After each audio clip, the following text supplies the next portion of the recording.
My name is Sandra Phillips. I'm the senior curator of photography at SFMOMA. That just means I'm the oldest one.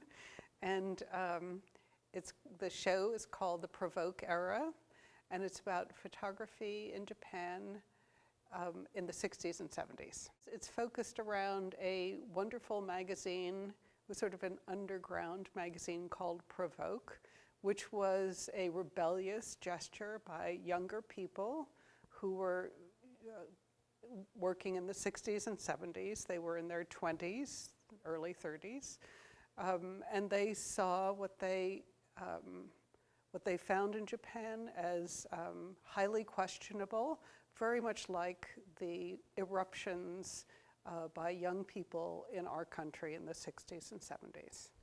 The Stray Dog by Moriyama is really kind of the key picture, the picture that is symbolic of the mood of Provoke. It seems at once a very hostile, scary picture, but then you also look at it and it seems like some ancient animal, something spiritual even, something out of the deep, remote past, and I think it makes a very powerful image, very, very telling of that period, of the dangers and the excitement of being in Japan at that moment.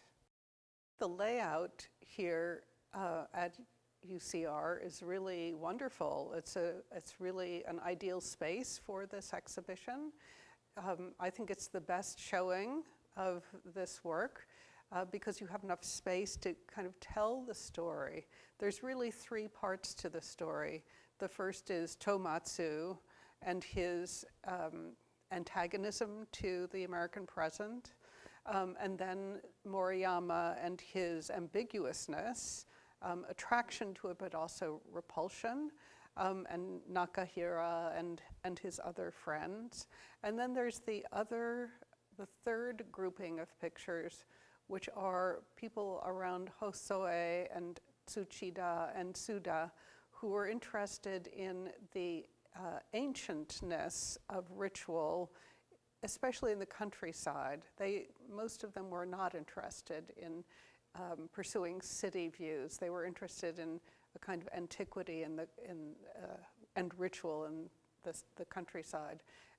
But that also is not an especially positive outlook. It's very ambiguous there too, because the countryside is kind of populated by demons as well as a kind of more stable antiquity.